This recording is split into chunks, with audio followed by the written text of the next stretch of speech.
नमस्कार दोस्तों, आप सभी का बहुत बहुत स्वागत है आपके अपने ऑनलाइन इंस्टीट्यूट निशांत ज्ञान के यूट्यूब प्लेटफॉर्म पर। मैं नितिन उपाध्याय आप सभी का स्वागत करता हूं, अभिनंदन करता हूं आज के अपने इस वीडियो पर। मित्रों, आप सभी लोग ज़्यादा से ज़्यादा लोग हमारे जो मित्र हैं वो जो है लास्ट ईयर के स्टूडेंट हैं और BTC DLED में अप्लीकेशन नहीं डाल पा रहे हैं और लगातार कमेंट कर रहे हैं भैया हमारा क्या होगा और आने वाले समय में क्या हम इस वर्ष BTC नहीं कर पाएंगे। तो इस विषय पर हम बात करेंगे, क्या आप फॉर्म डाल सकते हैं या नहीं डाल सकते हैं, आपका एडमिशन कैसे हो सकता है, इसके भी बारे में हम चर्चा करेंगे कि एडमिशन हो सकता है कि नहीं हो सकता है। अगर आपका फाइनल ईयर कंप्लीट नहीं होता है क्या फाइनली आप एडमिशन से बाहर हो जाएंगे, इसके बारे में भी हम बात करेंगे। और कुछ और भी सवाल आपके निकल करके सामने आए हैं जिस पे बात करना आवश्यक है। तो चलिए शुरू करते हैं आज के वीडियो को और बताते हैं कि कैसे कैसे आप जो है आवेदन कर सकते हैं। ठीक है, सबसे बड़ी बात, यदि आवेदन की लास्ट डेट नहीं बढ़ती है तो क्या होगा। मित्रों, आप सभी लोग जानते हैं 10 अगस्त 2021 तक आवेदन की लास्ट डेट रखी गई है। अगर 10 अगस्त 2021 तक लास्ट डेट नहीं बढ़ती है तो आपके सामने समस्या होगी।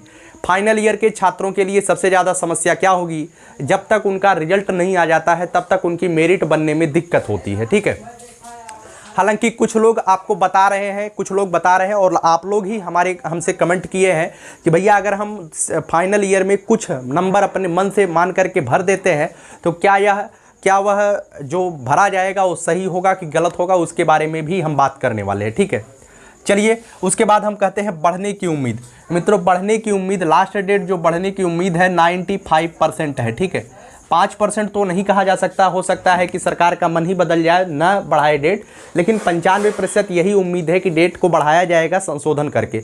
वेबसाइट में अभी तक समस्याएं चल रही हैं। यहाँ पे जो है एज क्राइटेरिया वाला सिस्टम था आज तक नहीं सही हुआ। आज भी कुछ लोग जो है लगातार अपना अप्लाई कर रहे हैं लेकिन एज क्राइटेरिया वाला सिस्टम सही नहीं हो रहा है। अर्थात 18 वर्ष के ऊपर भी वाले जो कैंडिडेट हैं वो भी अपना फॉर्म नहीं अप्लाई कर पा रहे हैं। तो वेबसाइट प्रॉब्लम चल रही है और ये वेबसाइट प्रॉब्लम की वजह से भी कुछ दिन बढ़ाया जाएगा डेट। तो मौका मिलेगा इतना तो निश्चित है, लेकिन अगर नहीं मिलता है तो उसके बारे में भी हम ऑप्शनल बात करते हैं। डायरेक्ट एडमिशन का प्रोसेस हम बात करेंगे और लगभग सभी चीज़ों में हम बात करेंगे। ठीक है, चलिए सबसे पहली बात, यदि आवेदन की लास्ट डेट नहीं बढ़ती है तो क्या करें। मित्रों, अगर आप लोग चाहते हैं आवेदन करना तो मैं आपको यही बताऊंगा कि आप लोग 6 से 7 ध्यान से सुनिएगा, 6 से 7 अगस्त तक इंतजार करिएगा। ठीक है, 6 से 7 अगस्त तक इंतजार करिएगा। हालांकि 6-7 अगस्त तक को आपको जो है आपका जो है मतलब कि रिजल्ट तो नहीं आएगा। मुझे भी पता है 6-7 अगस्त तक आपका रिजल्ट नहीं आएगा, लेकिन जल्दबाजी में आप फॉर्म मत डालिएगा।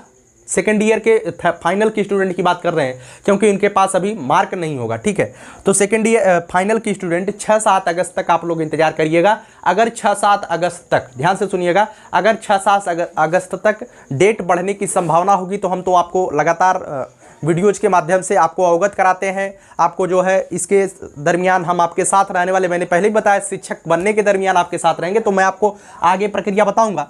लेकिन 6-7 अगस्त तक आपको वेट करना है। 6-7 अगस्त तक डेट बढ़ने की पूरी संभावना, वो लोग बढ़ा देंगे 2-3 मतलब कि 8-9 तारीख तक 100% डेट बढ़ने की संभावना है। लेकिन अगर नहीं बढ़ती है तो क्या करेंगे, इसके बारे में भी हम बात करते हैं। अगर नहीं बढ़ती है तो 6-7 तारीख तक आपको जो है अपने पास के जो प्राइवेट कॉलेज है, सबसे पहली बात मेरी बात सुनिएगा, सबसे पहली बात आप अपने पास के जो निकट के प्राइवेट कॉलेज हैं, मित्रों आपको जो आपका मेरिट कितनों भी हो, अगर डेट नहीं बढ़ती है तो आपको सरकारी कॉलेज तो नहीं मिल पाएगा। ठीक है, 250 मेरिट रहेगी तब भी आपको सरकारी कॉलेज नहीं मिल पाएगा क्योंकि आप आवेदन नहीं कर पाएंगे उस तरीके से।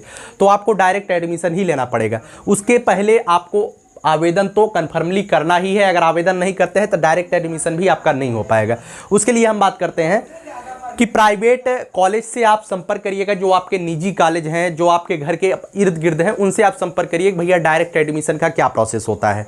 तो उनसे बात कर लीजिए, उसके बाद आइए और अपना आवेदन कर दीजिए। आवेदन करने में क्या लगेगा, उसमें जो है आपको फाइनल ईयर का मार्क मांगा जाएगा। फाइनल ईयर के मार्क को आप पिछले वर्ष के मार्क से थोड़ा बहुत इंक्रीज और डिक्रीज करके जितना आपको लगता है आप भर सकते हैं। ठीक है, भर करके आवेदन आप कर दीजिएगा। लेकिन आवेदन अभी नहीं, जस्ट नहीं करना है, 6-7 तारीख तक वेट करना है। अगर डायरेक्टली सब चीज़ें सही हो जाती हैं तो आपको कुछ नहीं करना है। अगर नहीं सही होती है तो आप आवेदन कर सकते हैं और आपको डायरेक्ट एडमिशन प्राइवेट कॉलेज में मिल सकता है। और हाँ, मैं इससे पहले यही बताऊंगा कि आप जिस कॉलेज से करना चाहते हैं ध्यान से सुनिएगा, जिस कॉलेज से अब तो आपको डाइट कॉलेज नहीं मिलेगा। अगर आपका जो है मार्क नहीं आता, रिजल्ट नहीं आता है, तो आपको डाइट कॉलेज नहीं मिल पाएगा, ठीक है।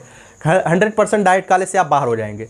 लेकिन आपको प्राइवेट कॉलेज 100% मिलेगा इस डायरेक्ट एडमिशन के थ्रू, क्योंकि 2,50,000 के समथिंग सीटें हैं और 2,50,000 सीटें 2020 के छात्रों से नहीं भरने वाली है। वो भरेगी तो आवेदन डेट बढ़ा करके भराया जाएगा, लेकिन नहीं भरता है तो आप डायरेक्ट एडमिशन ले सकते हैं, जो आपका मतलब कि जैसे भी आपकी इच्छा कहे। मेरा उद्देश्य यही है कि आप सभी लोग अगर एडमिशन लेना ही चाहते हैं इसी वर्ष तो आप ले सकते हैं, ठीक है। लेकिन 6-7 तारीख तक वेट करिएगा और आपने पास के निजी प्राइवेट कॉलेज से संपर्क करिएगा, वहाँ पे होता है, ठीक है। मेरा कहना मानिएगा, आप लोग अभी जो है क्या नाम है, अभी अप्लाई मत करिएगा, 6-7 तारीख तक वेट करिएगा। अगर डेट नहीं बढ़ती है तो ये चीज़ें करिएगा, ठीक है।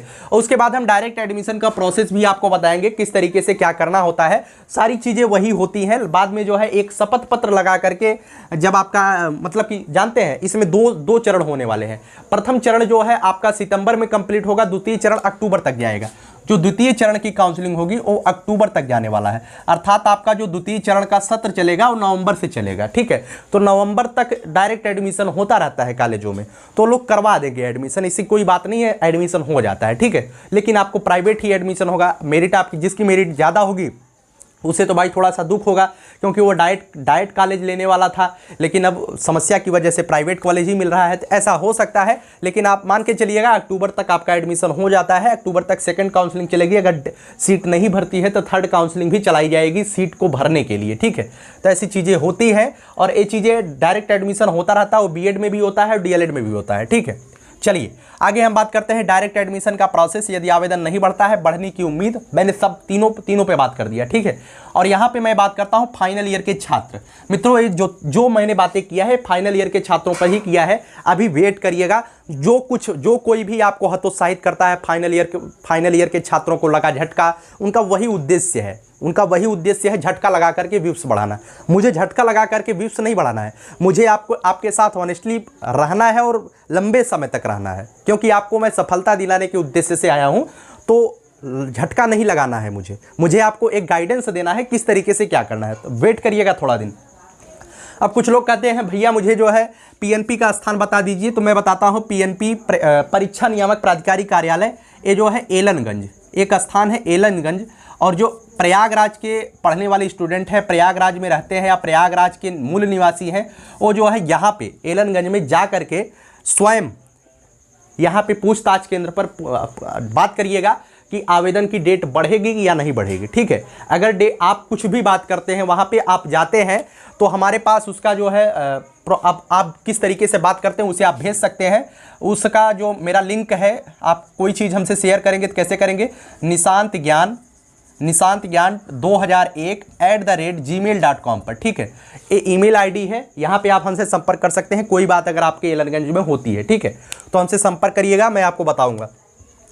आगे बात करते हैं, इस बार मेरिट कम जाएगी क्या। मित्रों, जो छात्र फाइनल ईयर के हैं, मैं बताता हूं, जो छात्र फाइनल ईयर के हैं वो तो आवेदन करेंगे और उन्हें डायरेक्ट एडमिशन ही लेना पड़ेगा अगर डेट नहीं बढ़ती है। डेट बढ़ने की संभावना ज़्यादा है, लेकिन अगर डेट नहीं बढ़ती है तो 2020 के छात्रों को बहुत ही बड़ा फायदा होने वाला है।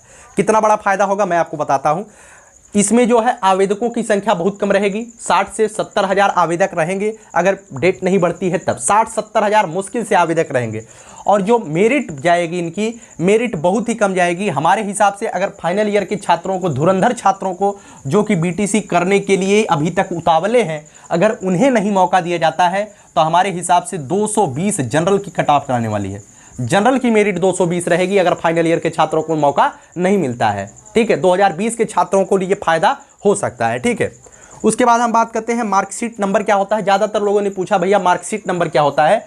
एक आपका देखिएगा, आपका इसी तरीके से होता है, मैं यहाँ पे बना दे रहा हूँ, यहाँ पे इसी तरीके से आपका जो है, इसी तरीके से आपका मार्कशीट होता है। मार्कशीट में यहाँ एक नंबर लिखा होता है, जो बड़ा सा लिखा होता है उसे मार्कशीट नंबर नहीं कहते हैं, ठीक है, उसे जो है मार्कशीट नंबर नहीं कहते हैं। यहाँ पे जहाँ पे आपका नाम लिखा गया है, यहाँ पर एक अंक लिखा गया है आपके रोल नंबर के जस्ट बगल, तो ये जो है मार्कशीट नंबर है, आप इसे मत रखिए, इसे मत भरिएगा, ठीक है। अगर आप गलती कर देते हैं तो गलती में आवेदन में सुधार का मौका नहीं दिया जाएगा, ये चीज़ें पहले ही स्पष्ट हैं। तो आवेदन बहुत ही इत्मीनान से करिएगा, ठीक है। और जिनका फाइनल ईयर का रिजल्ट आ चुका है और उनके पास उनके हाथ में मार्कशीट नहीं आई है, तो वो कह रहे हैं भैया हम मार्कशीट नंबर क्या भरेंगे। आपके पास केवल रिजल्ट ही रहना आवश्यक है, मार्कशीट नंबर की जरूरत नहीं है। अगर आपके पास मार्कशीट नंबर नहीं है तो N/A, ठीक है, N/A वहाँ पर लगा दीजिएगा, कोई दिक्कत नहीं होगी, कोई समस्या नहीं हो रही। N/A लगा करके आप आवेदन को पूरा कर सकते हैं, ठीक है। उसके बाद हम बात करते हैं, काफ़ी लोगों ने पूछा भैया मैंने फॉर्म डाल दिया, 2020 के जो छात्र हैं, मैंने फॉर्म डाल दिया और आय जाति निवास EWS लगा ही नहीं, कब लगेगा? आपने कहा था इसे आप बनवा लीजिए। तो मैं आपको बताता हूँ, आय जाति निवास उसमें भले ही नहीं लगा है। अगर आप EWS कैंडिडेट है, आपसे पूछा गया है कि आप क्या है, EWS, OBC है तो OBC, जनरल है तो जनरल लगाना है। लेकिन यह कागज़ जो है आपके पास, आप जिस डेट को फॉर्म डालते हैं उसके पहले का हो तो अच्छा है, लेकिन अगर नहीं बन पाता है तो फॉर्म डालने के बाद भी बनवा सकते हैं, तब भी कोई दिक्कत नहीं होगी। जैसे आज आपने फॉर्म डाल दिया, आय जाति निवास आपका नहीं है, तो कुछ लोग कहेंगे कि दिक्कत होगी। नहीं, दिक्कत नहीं होगी। जो फॉर्म का लास्ट डेट है, इस पूरे आवेदन का, BTC आवेदन का लास्ट डेट है, उससे पहले आपका ये तीनों चीज़ें बनी होनी चाहिए। क्योंकि काउंसलिंग के समय ये चीज़ें आपसे हस्तलिखित मतलब कि ऑफलाइन मांगी जाएंगी और तब आपके हाथ में ये आवश्यक हो जाएगा, और नहीं होगा तब आप अभ्यर्थता आपका निरस्त कर दिया जाएगा, ठीक है। भले ही आपको डाइट कॉलेज मिला हो, लेकिन ये चीज़ें आपके पास नहीं। जैसे आपने EWS भर दिया और EWS सर्टिफिकेट आपके पास नहीं है काउंसलिंग के समय, तो आप बाहर हो जाएंगे, ठीक है। तब आपको डायरेक्ट एडमिशन ही लेना पड़ेगा। OBC अगर आप हैं तो OBC करने से, यादव जाति के करने से, आप यादव हैं तो यादव से आपका आरक्षण नहीं मिलेगा, आपको आरक्षण आपके जाति प्रमाण पत्र से मिलेगा। तो आपके पास जाति प्रमाण पत्र होना अति आवश्यक है। और निवास प्रमाण पत्र की बात करें तो निवास प्रमाण पत्र अगर आपके पास नहीं है उत्तर प्रदेश का, तो आप BTC उत्तर प्रदेश से नहीं कर सकते हैं, DLED नहीं कर सकते हैं, ठीक है। B.Ed चाहे जहाँ से कर लीजिए, लेकिन DLED नहीं कर सकते हैं। और आय प्रमाण पत्र की बात की जाए तो जितना कम से कम हो सकता है आप बनवा लीजिए। और कुछ लोग पूछते हैं भैया जो सरकारी कॉलेज है उसमें फीस उसमें जो है छात्रवृत्ति कितनी आती है, और जो प्राइवेट कॉलेज है उसमें छात्रवृत्ति कितनी आती है। तो सरकारी कॉलेज की फीस 10,200 रुपये है और प्राइवेट कॉलेज की फीस 41,000 रुपये है। तो आप बताइए 10,200 रुपये आप फीस भरते हैं तो आपका क्या 50,000 रुपये स्कॉलरशिप आएगा? नहीं। 10,200 रुपये आप सरकारी कॉलेज में भरते हैं तो लगभग 7,000 रुपये आपकी स्कॉलरशिप आने की संभावना रहती है, ठीक है। उसके बाद जब आप प्राइवेट कॉलेज में 41,000 रुपये फीस भरते हैं तो आने की संभावना 35,000 प्लस रहता है, ठीक है। 35,000 प्लस 28,000, 30,000 इतना आपका आ जाता है छात्रवृत्ति। लेकिन हाँ, मैं बात करता हूँ छात्रवृत्ति को, तो पिछले 2 सालों से DLED में जो है छात्रवृत्ति को लेकर के सिस्टम थोड़ा सा गड़बड़ रहा है। जो पिछले बैच के छात्र हैं उनसे मैंने बात किया तो उनका बहुत ज़्यादा लोगों को छात्रवृत्ति नहीं मिली है। थोड़ा सा बजट वाला खेल रहा होगा कोई, सरकार के ऊपर ये चीज़ें होती हैं। छात्रवृत्ति आपका जन्मसिद्ध अधिकार नहीं हो सकता है। इसमें लिखा गया है कि बजट में अगर होगा तो आपको दिया जाएगा, क्योंकि छात्रवृत्ति जो है राज्य के नीति निर्देशक तत्व में आता है। इसके एवज में आप कोर्ट भी नहीं जा सकते हैं कि मुझे छात्रवृत्ति नहीं मिली, ठीक है। अगर आपका मौलिक अधिकार होता तो आप कोर्ट में जा सकते थे। थोड़ी सी पॉलिटिक्स की बात मैंने कर लिया। चलिए, उम्मीद करता हूँ यह वीडियो आपको अच्छी लगी होगी, और अगर वीडियो अच्छी लगती है, चैनल पर पहली बार आते हैं सब्सक्राइब कर लीजिए, क्योंकि यह चैनल आपको जो है आपके जीवन में सफलता दिलाने के उद्देश्य से बनाया गया है।